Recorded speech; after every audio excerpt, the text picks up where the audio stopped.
One very big part beyond the vibrational level and the frequency level to match, right, is mindfulness. Because by doing these things, we are not just sitting on a table and rushing and watching on the phone and eating our food. No, we need to take a pause for a moment. Welcome to the Voices of the One Mind, where the elixir of wisdom flows freely. Join us as we dive into the profound thoughts of extraordinary human beings who embody wisdom, offering insights that serve as a bridge to awakening. Unshackling minds from the chains of suffering, our conversations pave the way for enhanced health, enriched lives, and exponential spiritual growth.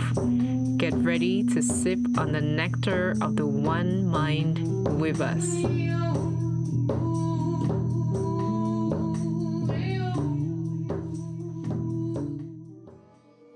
Welcome everyone to a new episode of the Voices of the One Mind. We have another wonderful guest, another time I have to say, because it's the third episode we are doing with a beautiful Kosho Sama, a Zen monk, dear friend of mine, Swiss national champion in deep diving, and we have him here today in the Netherlands. And what are we going to talk about? Thank you again for being my host. You know, in some days we are living together, and I can see some habits of yours on your daily life that I want to pick. So when we discussed a little bit before what are we going to talk about today, I suggested you, and I want to suggest it to you again, like, why don't we speak about what we could call like spiritual add-ons? Because I have a baseline practice. Okay, I practice as and you have a baseline practice when I don't know all the secrets about it. But everybody is having some kind of baseline practice, and then there is all the little add-ons they bring. What do you do? What do you do as a physical special exercise? What do you do every day? What is your little secret about like looking this handsome or still young at your age? What is the secret of a monk about like being smiley and ha ha ha? What is your secret about drinking good water? What is your secret around food? What is the secret with the little practices that are a little bit like magical, secret, and that allows you to, let's say, keep your daily life entertaining, your spiritual practice entertaining, and always discover new stuff when you meet people of other traditions. So that's what I would like we speak today and that we exchange together. What are the spiritual and vitality add-ons you bring in your life so that your spiritual practice is always at the top and that you feel you are in control of any, all instant during the day? Wow, that's a great topic. It's a great topic. So interesting that as we stay together, that you observe my daily. You can call it either routines or habits. Yeah. And it's definitely a very beautiful one. Yeah. So I think what we want to share is what we are doing in a daily routine besides our main spiritual practices, besides Zazen, besides a deep inquiry. What are the little things of the day to enrich our spiritual lives, right? Yes, that's it. And I think this is also very helpful and beneficial for people out there. We'll probably touch a few topics also with nutrition and other things.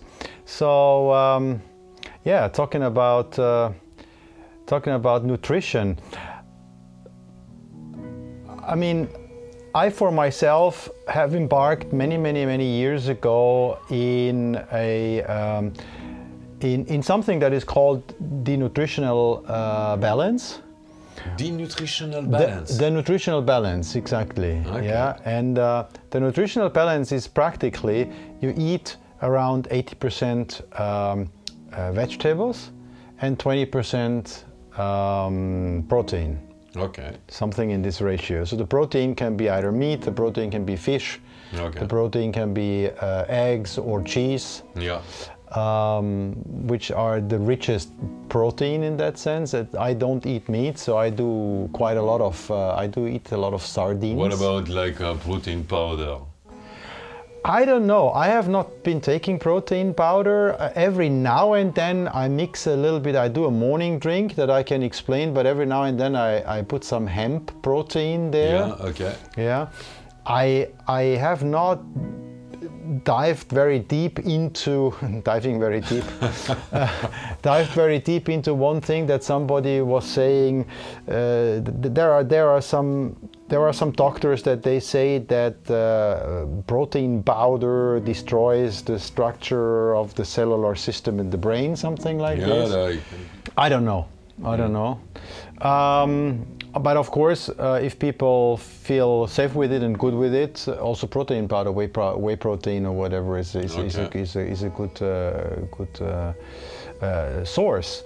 So yeah, this nutritional balance I used to do until approximately 2 years ago. I used to do it 3 times a day. So I would wake up in the morning, cut my veggies, steam the veggies, and eat the veggies and one protein. Okay. And then the same for lunchtime and the same for dinner. So I for 6-7 years I would completely eat the same every day. Okay. And would you do something special around your food, for example? Like, would you, I don't know, energize it in a way, or do you have a relationship with that diet you're mentioning that would accept the pure scientific aspect of eating a ratio of 8, if I understood well, 20% protein, 80% fibers? Mm-hmm. Is there something you would do around your food, like maybe, I don't know, wash them with a special water, or do a specific prayer to...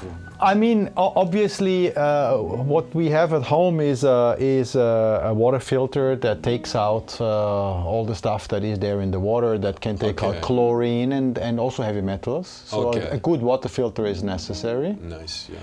And after that, after the water is filtered, we do indeed energize the water. With an energizing system. I just only have a little stick that almost looks like a pen. Okay. And all you do is you just stir a little bit in the water, and in that pen there is some structured water. So the original structure of water when it comes out the mountain, mm-hmm. which unfortunately our water doesn't have, because by leading water through tubes, it goes to corners, and the more corners the water hits, the more the structure gets destroyed. Yes, I understand. And that the Russian scientists from the Russian Academy of Science found that out already 20, 25, 30 years ago. Mm-hmm. That's why people in the old days always used to live at the water. Only nowadays, with the Romans, people have lived away from the water, and the Romans started to build aqueducts, so that the water comes to them, which is not a very clever idea. Okay. Yeah, you should live with the water. And people could, if you look at the big cities, especially in Europe, the big cities, they are all on big rivers. Yeah. Unfortunately, you cannot drink that water anymore, but obviously... Yeah, there was like a trend one time in the United States. I don't know if it's still the case. I think it was like during Corona or just before, just after, where the guys, they were like selling raw water. Mm-hmm, mm-hmm. Are you into raw water? Like, I mean, like, have you already drank the water of a river or of a... Many times in my life I've been out in nature, be it in the mountains in Europe, be it in Montana, where I spent lots of summers, be it in Mongolia, Siberia. Fantastic, So you've tasted different wild waters. Absolutely, absolutely. Wow. Yeah, and that's obviously... Do you think it's a secret of vitality to be able to drink the water in the wild? Because I mean, I guess that a lot of people would be a little bit scared. Is it safe to drink? Absolutely. I generally think that any water, anything that is consumed in the way that nature directly provides it is very beneficial for life. Yes. If the things are not processed, Yeah. and even water is processed. Yes, You you're see? right. Either it's processed through, chemical things that they put stuff in there until it arrives to you, or it's processed because it comes through. So what the Russian scientists found out, if it makes nice curves, it's okay. But if the water is constantly in a tube, like this, the structure gets completely destroyed with the angles. The structure gets completely destroyed, and there is an Austrian natural scientist. He got very famous he's like the godfather of water. He's called Victor Schauberger. I know about Schauberger. Yeah. And he was just sitting when he was a boy and a youngster. He was working in the forestry, floating trees down the river. Yes, that was his job. Yeah, okay, like the Timmermans. Yeah. And he thought at one stage, if we put a little bit stones in the water like there and like there, it would flow faster. Yes, and then he observed all of a sudden that the water changes completely. Yes, I've passed hours in the temple inspired by Schauberger to replace stones in the water and to rebound on what you said about wild water. We had like a source and the taste of the water at there was like one place in the mountain with stones where the water of the mountain was collected and then it will go through like copper conducts and stuff like that. And the taste of the water in that stone place compared to the taste and even the pH was completely different. That was like almost sugary to a little bit scary. Because very sweety, right? Yes, more sweet, more alive, more sweet. Absolutely, that's the sweetness of life. Yeah, it is the sweetness of life. Like literally speaking, the sweetness of life is also preserved in the water. And when there is this expression, there is this fact of healing water, right? There are some wells, there are sacred wells, and there is healing water coming out, like in the baptism. In the baptism, for example, exactly. And Dr. Masaru Emoto, Professor Masaru Emoto, has made a lot of experiments with the rice. You do that, like for example, when I was in World Championship, I saw like few free divers. Everybody comes with their bottle of water, and some have like very specific like kind of thermos and stuff. And I spotted few free divers that had written things on their thermos in order to like inspire the water they drink with like success. I don't know, like love or gratitude. Yes, gratitude, inner peace. You do that? I don't do that anymore. Funnily enough, I was one time a partner in a young startup company in Germany, and they produced water bottles. With beautiful designs, water bottles of glass with beautiful designs. And I suggested them to do one of these bottles, to make one with love and gratitude, and at the end it turned out it was the best-selling one. Yes.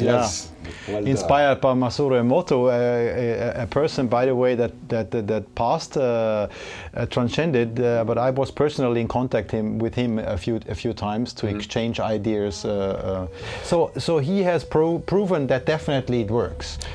And what he has proven is when we think beyond that, not just speaking to water or to rice that is in water. When we imagine that the human body is 80-85% water. Yes, 75. It depends on the age, right? And the days. And the days, exactly. An immense amount of water. There are plants, they are 89% water, for example, you see. And then if we take the fact that Masaru Emoto has proved that this works how I approach, then we know that how am I going to speak to a person, or how am I going to speak to a plant, absolutely influences the vibrational field via the water. And that should give us really to think when parents, for example, are angry or shouting with the children. It is stored. It is stored in the water of the child. That information is stored. You know that even I've read or learned in a way or another that the water inside of us is not renewed this easily if we don't do any specific diet or fasting, so that eventually when you speak about like children who have been shouted out by their parents may influence the water, this water even may stay in the body for long years. Absolutely. The only way how water really completely renews in the body is by a long dry fast. Ah, yeah? Yeah. If you do a long dry fast and then you expose yourself to water, to go swimming in a lake, to expose yourself to a humid environment, to drink a lot, then you change. You've done long dry fastings? I have done long dry fastings. I have done dry fastings. Yeah, like 7 days, 8 days. I've done vision quests, 4 days, dry fasting. This is pretty cool. I mean, this is the cool stuff, This is really it is the when we talk about spiritual add-ons, I would say the mother of a spiritual add-on is not eating and not drinking. Fasting, dry fasting. I would not have any idea what add-on could give more boost. I totally agree with you. I've done like 7 days, no food, no drinks, and then kept, after the 7 first days I could drink and I didn't eat for 21 days. And that was one of the most fulfilling experiments of my life.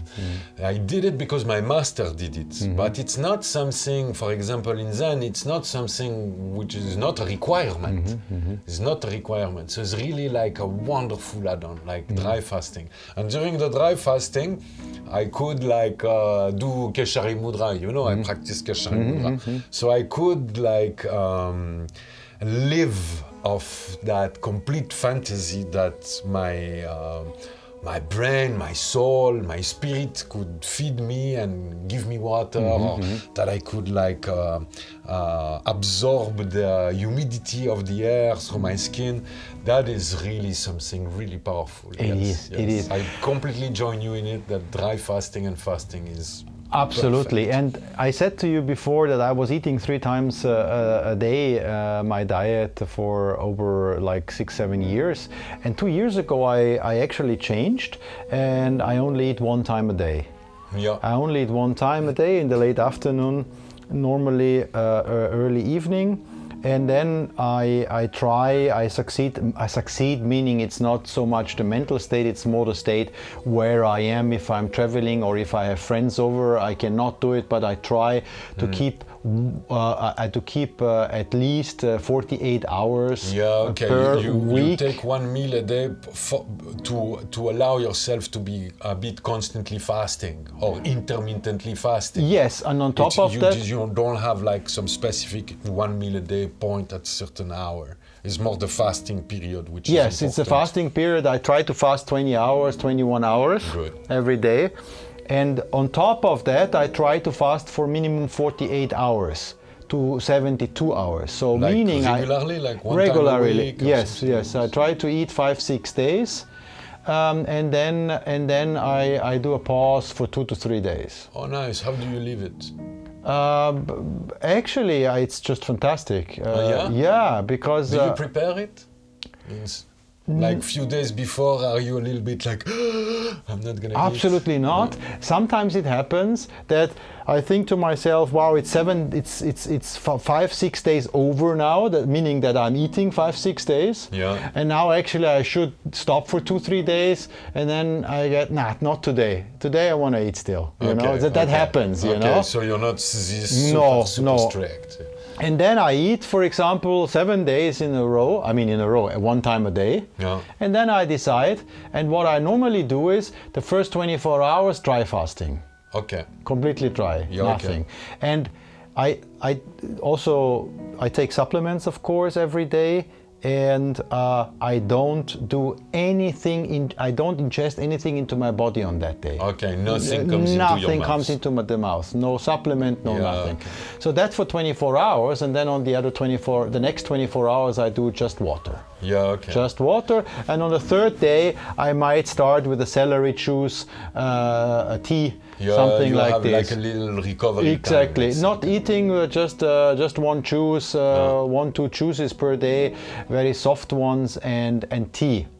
And then after 72 hours, I have a nice cool. meal again, a nice treat again. Yeah. But again, always only one time a day. Do you think it like because it's like was one of my students that suggested that back in the temple that everything we do daily, that it is like, bon, me, I'm not the purest, like smoking or talking too much or eating or drinking. It would say like that one time a week, whatever we do every day, we should stop. Do you think, do you, because you say you stop drinking and eating, let's say one time a week, do you think that other habits, a bit like, in the Ramadan, it's not only to stop eating, it's also to stop eventually criticizing the others or being judgmental about self. Do you think that would be a good add-on to one time a week dedicate to stopping something we do every day? Absolutely. So first of all, everything that you mentioned, we can put into that whole container that we call fasting. Yeah. And fasting doesn't necessarily only need to be not eating food. Fasting is also not drinking. Yeah. I mean, when I'm saying not drinking, I don't mean drinking alcohol. For example, don't drink alcohol. When I say not drinking, I mean not drinking. Yeah. Not drinking liquids.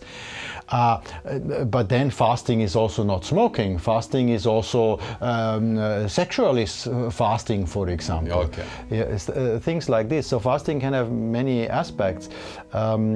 So I'm definitely convinced that anything that is habitual needs to be broken. Yeah, like at one the stage. phone, for example. Yes. One day a week, the phone should stay That's off. also fasting. 24 hours, yeah. Perfect. Social media fasting. Yes. 6th dimension. Exactly. Social media. So everything that we are able to break just shows us that actually we don't need that. Okay. Yeah, there are so many aspects to it. First of all, it's healthy. What is interesting, like for a religious guy like me, where life would be made of constant habit, that the spiritual add-on would be like, no, the habit must be broken. It's sometimes confronting for me when I intentionally break some habits that people put on monks, like, oh, certainly monks, they do this, they don't do this, they don't do this, they don't do this, they don't do that, or free divers, they don't do this, they don't do this.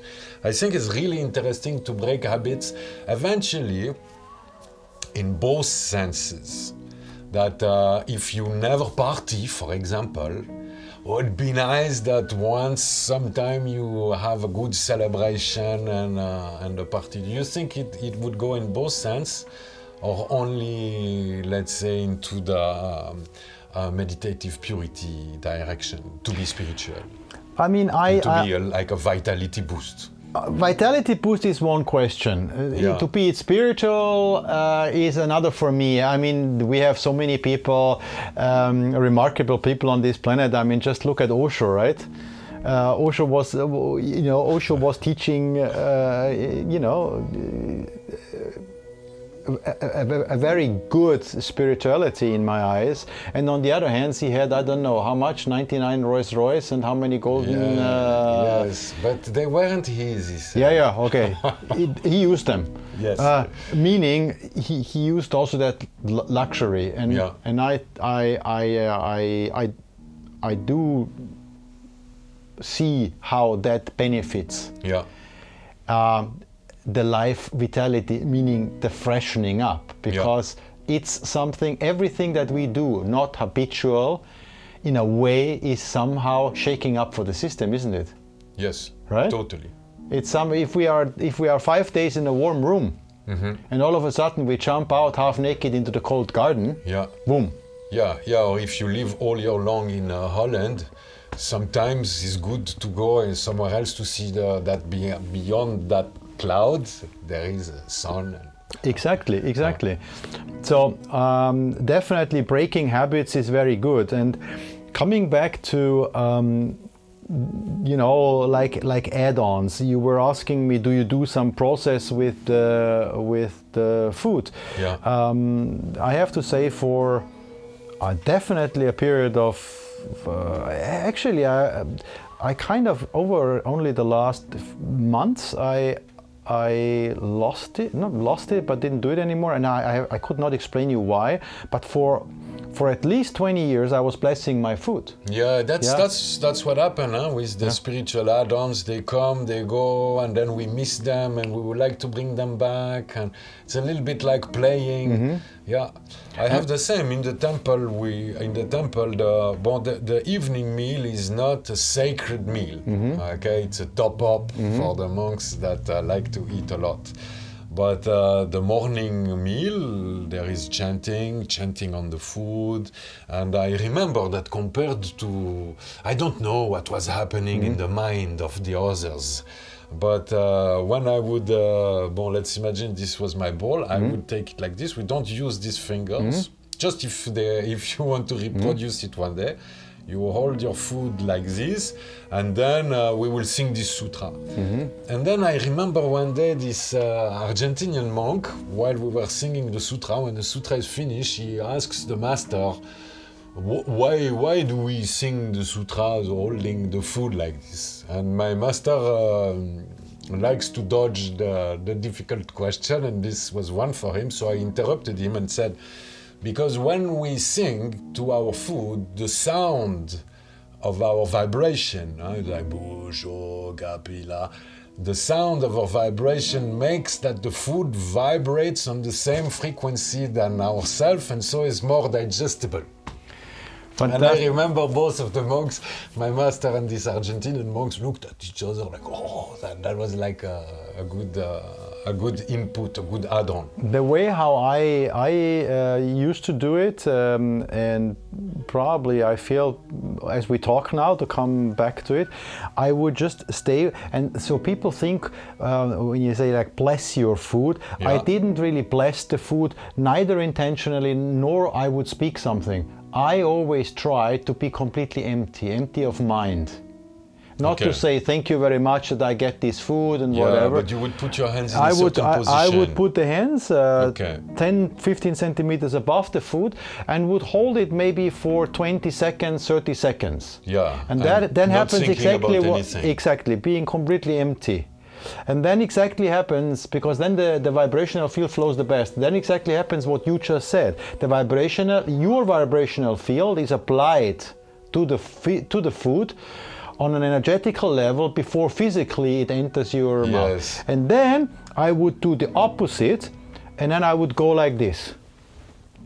Oh, nice. One time, That means now you take the energy, the vibrational field of the food, and you make your body in that way like a shower, You shower it over you. Excellent. Yeah, and then if people do it, you can feel what is the whole practice about that, generally speaking.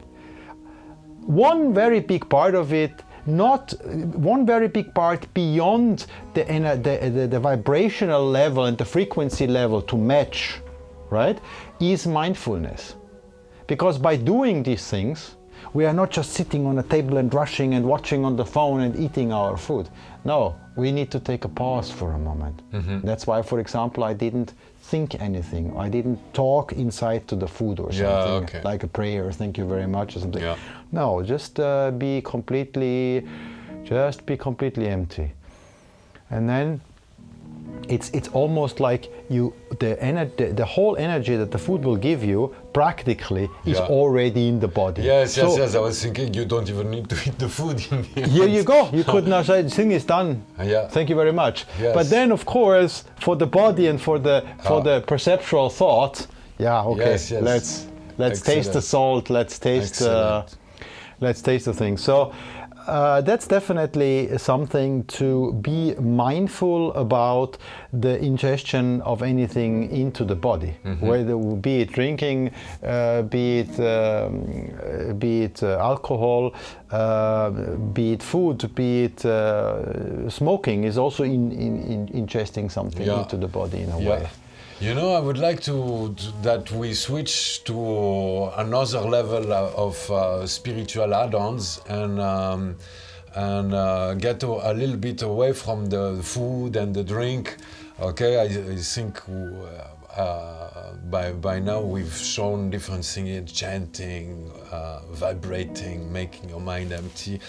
There is, and I profit of your presence to ask you this, and because you're my bro and I have a lot of consideration for everything you say, do you have any add-ons for the emotional body?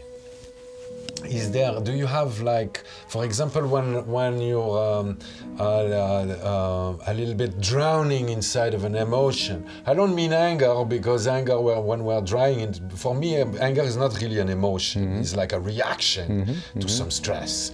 But for example, sadness, loneliness, this kind of really like drowning emotion where you have the feeling you sink inside of it. Do you have any specific magic sentence, action, practice to transcend the drowning into emotions? It's because Zen monks, you know, we flush, okay? Like the big ocean, the bigger inner ocean is gonna flush the emotion, and we won't even like bother about it. Which makes that we are a little bit emotionally retarded as monks. That's why I ask you the question. Generally speaking, I always make a big difference between feelings and emotion.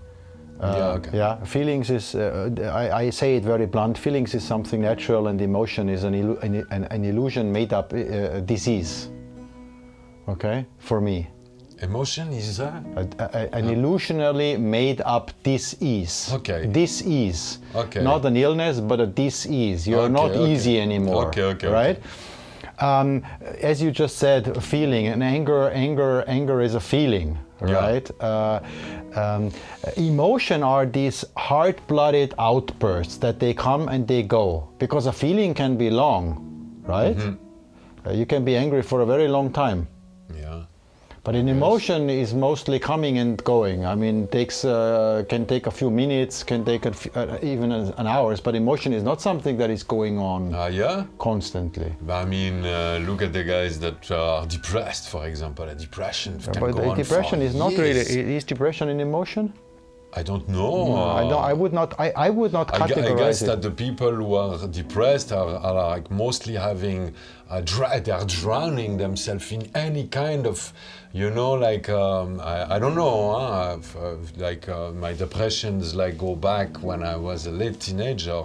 But in a depression, if someone says no, you're sinking into nobody loves me, and eventually you have this so much lack of self-confidence, you can't even go and shop or go in public.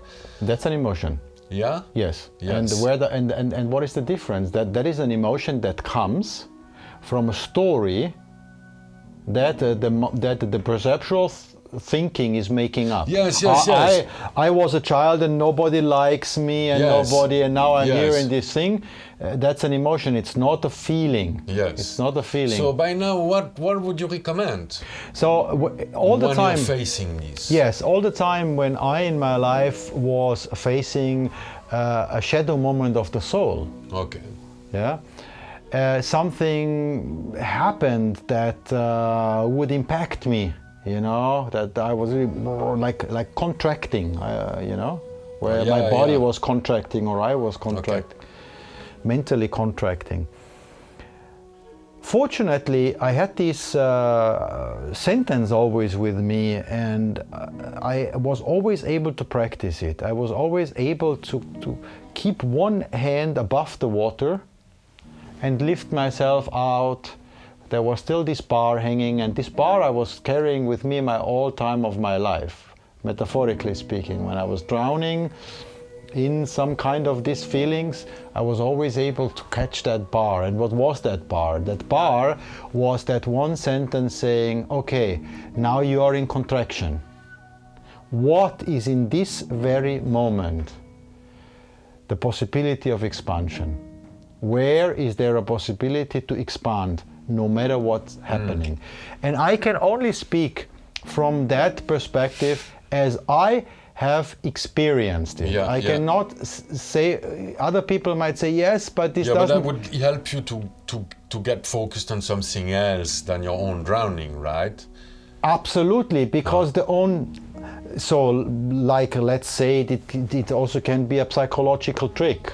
I just told myself another story because this story... Psychological tricks are sometimes spiritual add-ons. Absolutely. I told myself another story because that story I didn't like anymore. Or that story was not helpful for me or not... awesome.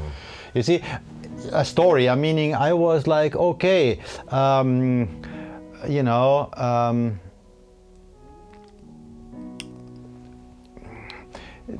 difficult to explain.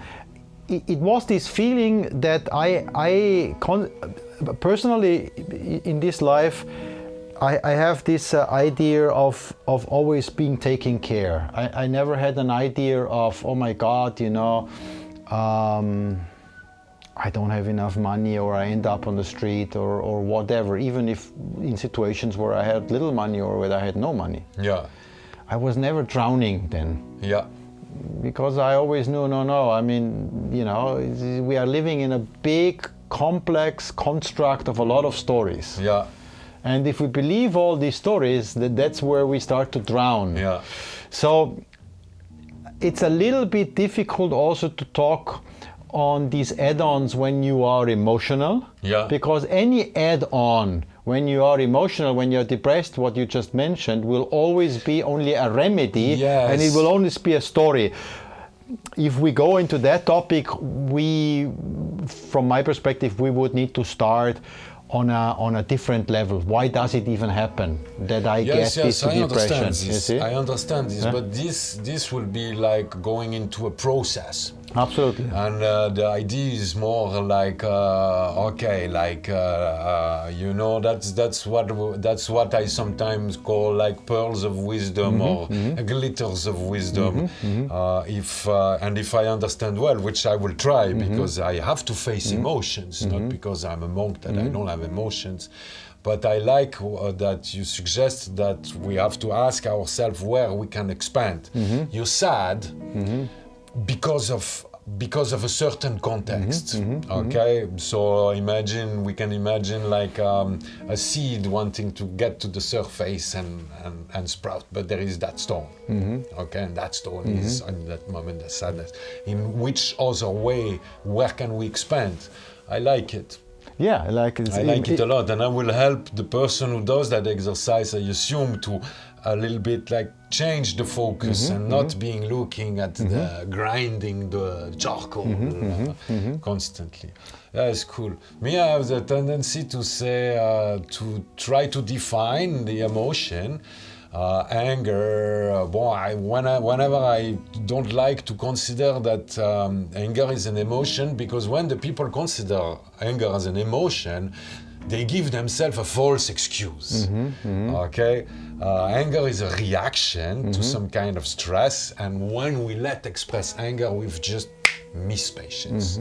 So I'm a little bit rude with the people getting angry.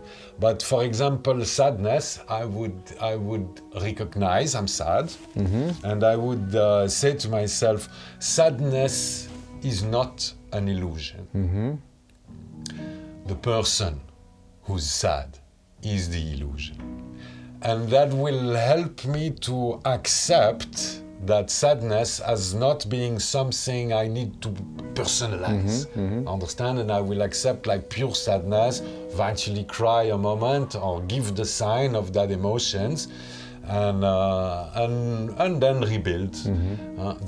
So instead of like trying to change my focus of direction, I would try to like get the full load inside, accept it, and rebuild myself newly, create a new, let's say, eventually a new illusion of myself before the next emotion kick. I was sad in the last few days, I have to say. One of my dear brothers, a Maori shaman, and a person that was my friend, and then we did a lot of spiritual actions together, spiritual expeditions together. He transcended his body 2 days ago, and that message reached me obviously with sadness. And here at the same moment, there was a moment where I had really, where I was going into grief really. And then all of a sudden I saw all these beautiful moments that we spent together. Yeah. You know, and then my heart was really laughing, you know. Yeah. Also seeing it obviously from the perspective that once you have reached some knowing and some understanding, we know that you know, the transcending of the body means nothing in the bigger picture. Yeah, okay. It's still hard for those who stay. Yeah, but it's hard for them.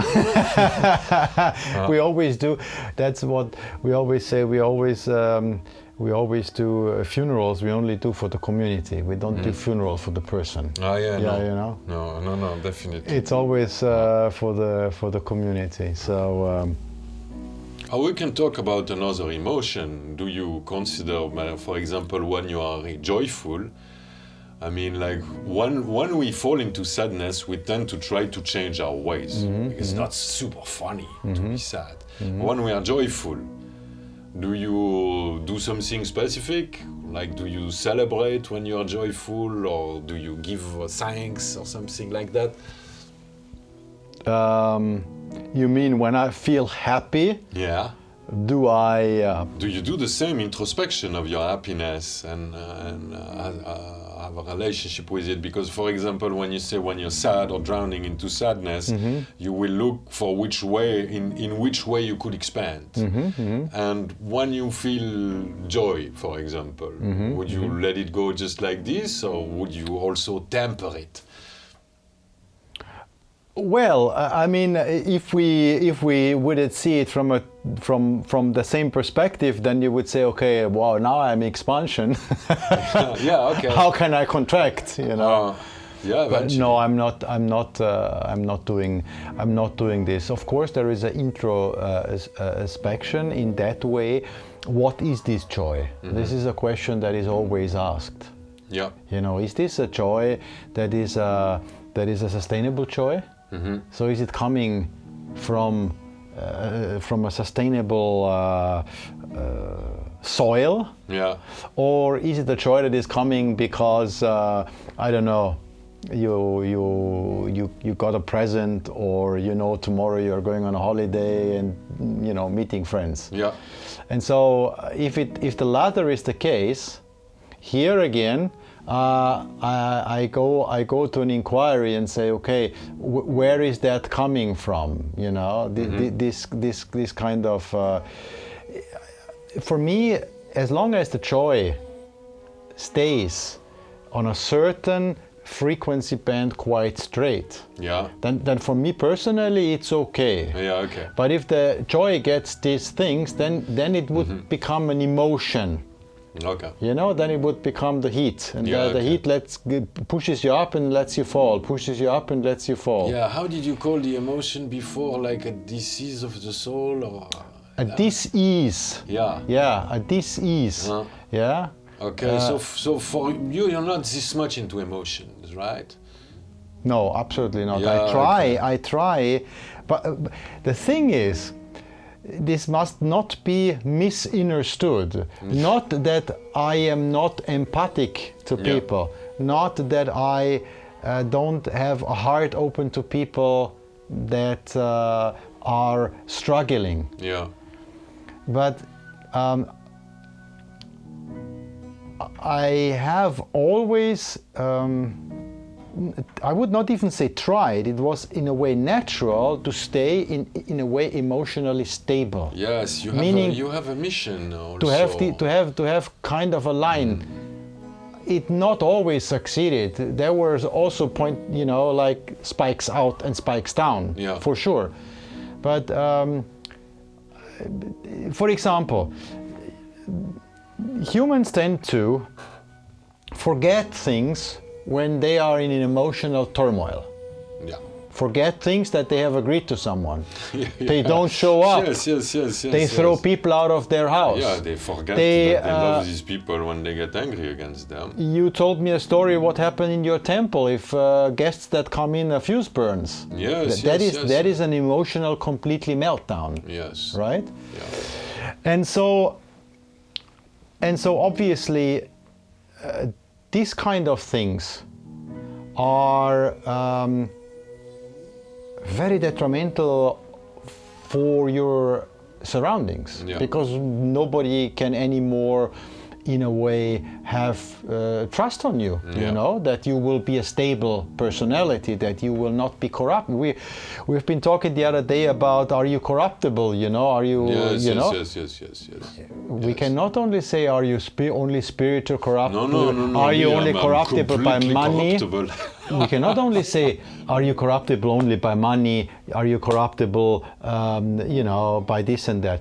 Also emotional is a certain way of corruption, because it corrupts you. Yes, me, I resonate a lot with the people. That is my nature, to be in resonance. So I'm easily corrupted by the emotion of the other one, or the goals of the other one, or the enthusiasm of the other one. I resonate a lot to the emotions of people.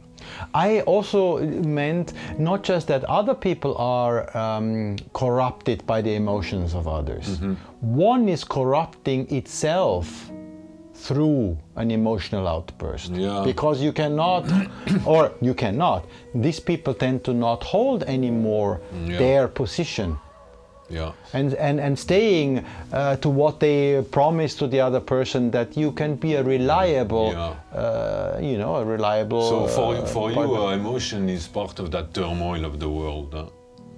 Yes, I could say it like this. I pretty agree. I pretty agree with you that. I mean, it's also my education and my conditioning, but like monks and mostly Zen monks, they're not supposed to give this much into, like, not supposed to get angry, or if you have an emotion, like, pass, it's just a thought. Okay, it's just a thought. To the one we identified a little bit too much.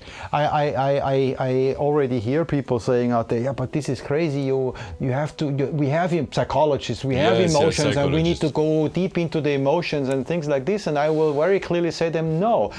That doesn't mean I am not grieving. That doesn't mean I am not crying. That doesn't mean that one day I'm not shouting. However, this, how do you say, zoozing in this mesh of that emotional soup, and you would never, I mean, never, well, never say never, but you would not consider an psychological introspection as a good spiritual add-on? Do you think that for your, let's say, spiritual development or spiritual harmony and equilibrium, because I don't directly believe in spiritual development, but for your harmony and your equilibrium, would you consider psychotherapy, to say the big word, psychotherapy, or meeting psychiatrists and psychologists as a good spiritual add-on, or something that's a little bit like fentanyl or painkillers, like pills we don't want to touch? Definitely the latter. And absolutely I would not consider it, because I consider any kind of science a play in the sandbox. Okay. Yeah? Yeah, okay. A play in the sandbox. It's like children who are playing, I want to know what this sand corn is made of. Okay, now that is what science is for me, in all ways. Whether it's science in physicists, whether it is in psychology, it doesn't matter. It's always we wanna find out something, and we want to find it out by taking that. Yeah. And opening it. You see this video on social networks. There is this guy like interviewing when they go out of their office. He's interviewing psychologists and psychiatrists and ask them, how many people did you cure or heal? And all of them get confused and don't even dare to say, no, it's not meant to cure you and heal you. It's just like... meant to talk to someone. And yeah, I don't know, invest your money into creating a bigger sandbox. So you absolutely, never really grow absolutely. up. And I can tell you, people who are who say, yes, I have been at a psychotherapist and has helped me very much, and I'm very happy now. You think they have lost a connection with something deeper? They are not awakened. Okay. They are not awakened, because that everything that plays on the level of the human psyche shows that being is not awakened. Okay. That being has no understanding of what cosmic consciousness means and what, you know. So let me bring the subject now to practice. Do you have, because I understand, and I mean, I didn't understand everything about you, but I understand that there is a big aspect of transcendence, that you've been using drums and specific ceremonies, and that all of this integrates itself in a context of like tribal wisdom and ancient wisdom. But is there like little practices? I don't know, maybe a specific exercise of yoga or a little pearl of practice that you've added to the ancient wisdom to make your spiritual vitality always in harmony. Is there something, for example, when you wake up, is there something you tend to do every day or before to go to sleep? Do you pray? No, I don't pray. No, I don't pray. No, I don't pray at all. I don't pray. No, pray is... breathing exercises? Yes, breathing exercise definitely. From the Kriya Yoga. Okay. Yeah. What do you do? Yeah, for example, one breathing exercise, a simple one, is to...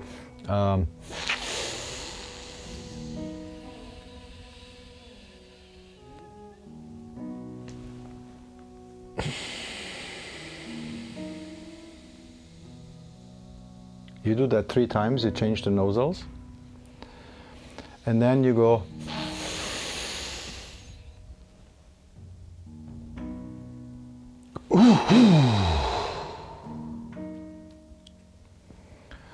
Three times. Okay.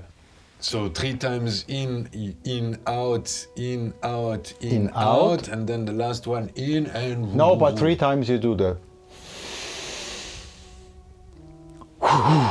You do that 3 times as well. Yeah, you hold it. I mean, I didn't hold it now, but you hold it like 10-15 seconds and then... Okay, cool. Yeah, that is that gives you some kind of an instant boost. Especially, for example, we're coming back to the what you said when you're angry or something like this. You know, when you are in rage. But when you're really angry, man. Yeah, then when you're really angry. I mean, for me, being angry is being berserk. You know? Yeah. That is one. Another one is, for example, to inhale the same way, always into one nostril, and all the way while you inhale, you contract from the foot on every muscle that is in the body upwards. So you go like, you contract, and the last thing that contracts is the face. So at the end, you will be in a posture like this. And then you hold it, and then you go. Really, you have to still contracted. Yes, and so you start really at the toes, and you wander, you know, with your, you know, you wander up the whole body, and you contract everything. You contract the buttocks and then the belly and then this like and then 260 muscle or something. yeah, whatever you can. Of course, Yeah, you cannot okay. contract. You know, whatever you, then you contract these muscles and you contract here, then you And contract the neck. all that in, holding your breath. Yes. Then Okay. here the face. That looks funny. No, that doesn't look funny. And then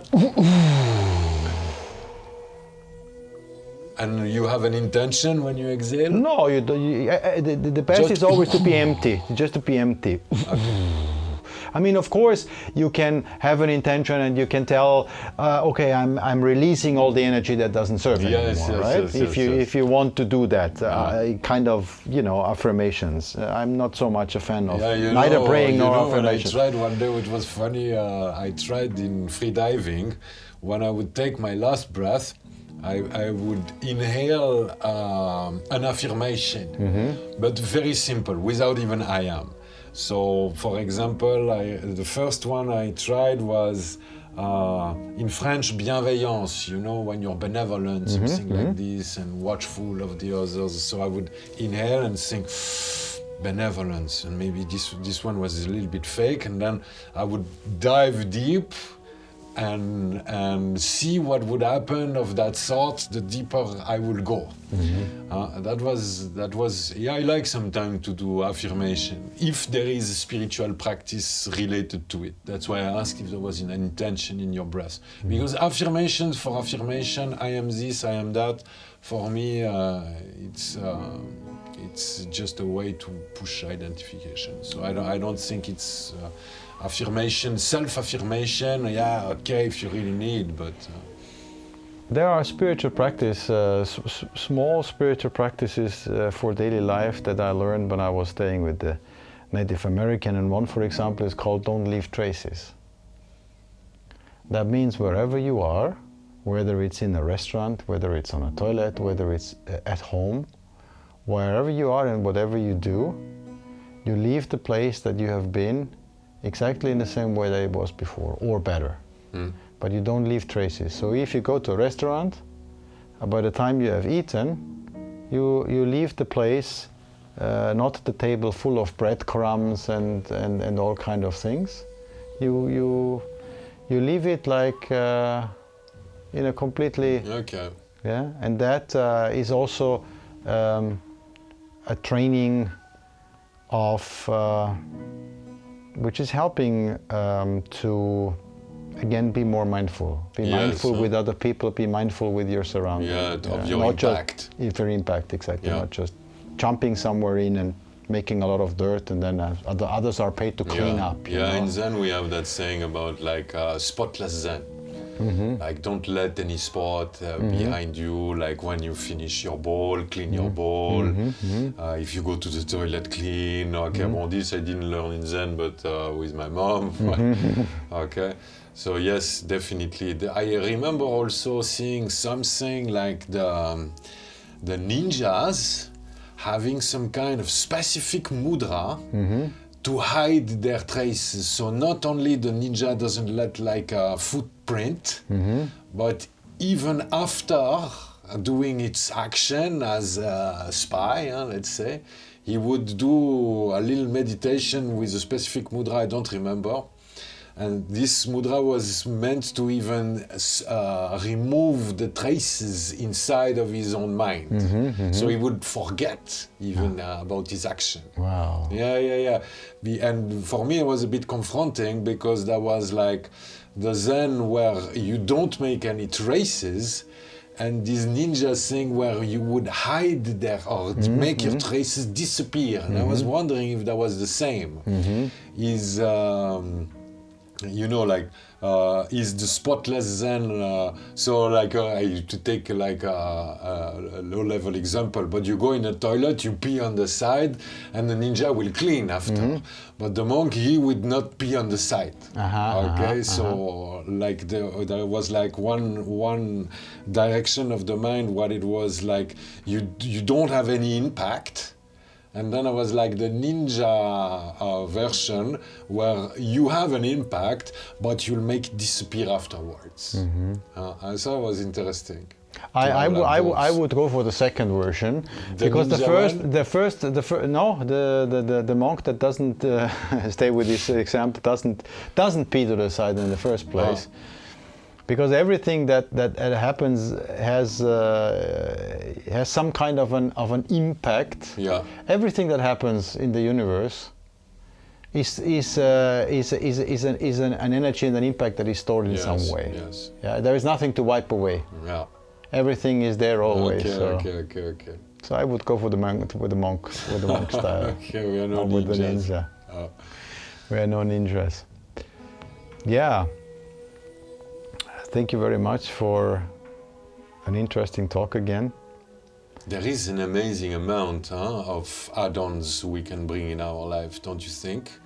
If you had to give an estimation of how many little things you added on your core of spirituality, would you be able to number them?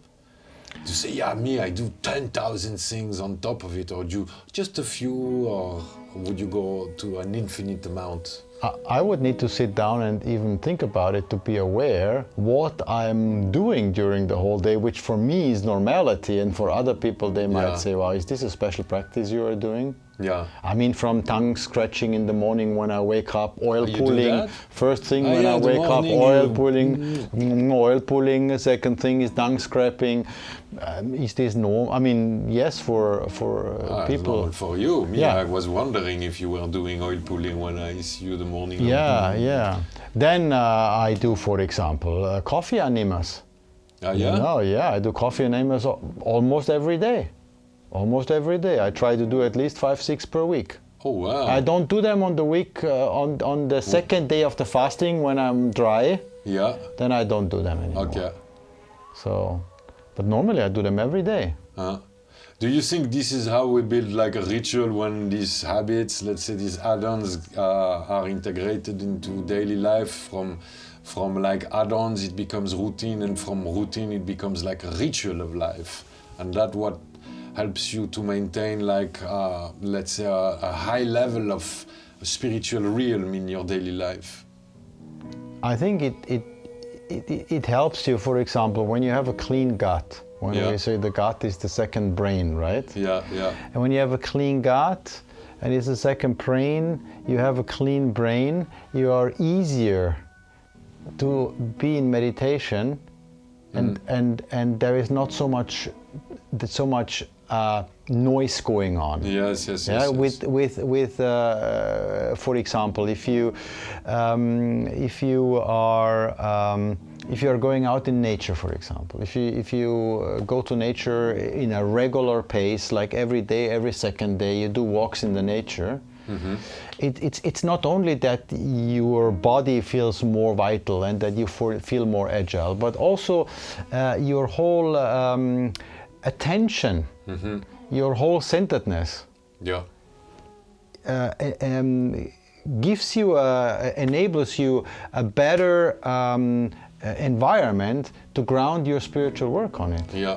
So let me ask you eventually one last question, because I know we're getting to the end of it, but do you think to add all these complementary practices represent an effort, or for you it's normal, or if it's fun, from fun and entertaining? How do you manage to bring like oil pulling, tongue scratching, using a pen for the water, having a specific way to breathe, orienting your mind in a certain direction when you have emotion? That makes like quite a lot of add-ons. What would be the secret to be able to add more of these spiritual little top-ups, add-ons, as we say, without falling into spiritual burnout? I forgot to do, I forgot. You know, like nowadays people burn out because they don't manage to go to their yoga anymore. So how do you consider these add-ons? Like a fun, like something normal, or really like an effort on your own, eventually sabotage system? And Well, for me, saying there is a few things that they are completely natural. I don't even think about them. Okay. And there are other things that that they require a little bit more of an effort. When it comes, for example, to do my qigong exercises every day. Yeah. Okay. Every Was morning. this the exercise you struggle the most with? That you know you should do and you struggle the most with? Not that I want to confront you with anything. But it's completely okay. The exercise that I know that I should do is body work. Yeah. Is a body workout. Like sport. Yeah, you know, also Stretching. qigong, stretching, weightlifting, and these kind of things. There I struggle the most. Okay. Yeah. How about you? Well, me is to turn off most of my addiction patterns because I have a lot of compassion for myself, so I tend to get loose on smoking or drinking or laughing about things I shouldn't be laughing about, or making sometimes silly jokes, or stepping over other people's boundaries. I struggle with my, let's say, natural rough behavior, natural animalistic rough behavior, where I'm indeed a little bit destructive so that's what I would struggle the most with. Like people who ask me, you're a freediver, you smoke? Yeah, I will find excuses to explain why I keep on doing when I know inside of myself I'm struggling with the idea of like, okay, I should not smoke at all. I should not drink at all. I give the change. When I have, then I will imply a little bit like what you said about emotions. Where can I expand? Okay, if I hurt myself with an addiction pattern, I would give the chance. Okay, I smoke cigarettes, but I do most of the day at least half an hour or maybe 1 hour every day of conscious breathing. And when I get into more intense period, I would clean my lungs and do hyperventilation exercises. So when I hurt myself to a difficulty, instead of trying to bring the difficulty down, I will give the change. Okay, so you've eaten a lot. By the next day you go for an hour of jogging. You've been drinking, drinking in social surrounding and eventually creating karma during one day silence and isolation. To let's say at least assume the person I am, if I can't assume my impact on the world all the time. I struggle with a lot of implementation of spiritual add-ons because there is ones that I've totally integrated that are for me natural, as you mentioned, like some you don't even realize, and there is others that I see the good habits of friends. When I see you oil pulling and washing your mouth in the morning, I'm wondering if I would be able to dedicate 20 minutes on the morning. That would mean I have to wake up 20 minutes even earlier and this kind of things. But most of my struggle is not to add something, would be to remove for me the discrepancies of my own self towards my spiritual practice. So because I like a good life, I'm absolutely not into judgment, nor of the others eventually, but I'm not made judgmental, and I have the same for me, so I tend to be a little bit loose with something, with the one I struggle, and I know I shouldn't. I know I shouldn't. If I would reach, let's say, higher levels of vibration and control over my realm. All right, appreciate very much our conversation. Yes, Appreciate the thank sharing. you very much. And I hope it was an interesting episode for the people out there, that you can take something into your daily life, and you can always send us a message if you need some more tips what you can integrate in your daily practices to make yourself, or to put yourself in a position from where on spiritual practices become easier and less effortless. Thank you for joining us on this enlightening journey with another voice of the One Mind. We thank you for your support, and to ensure that you never miss a drop of this wisdom nectar, click subscribe and stay connected with us on the onemind.org. Until next time, may your path be illuminated with profound insights and growth.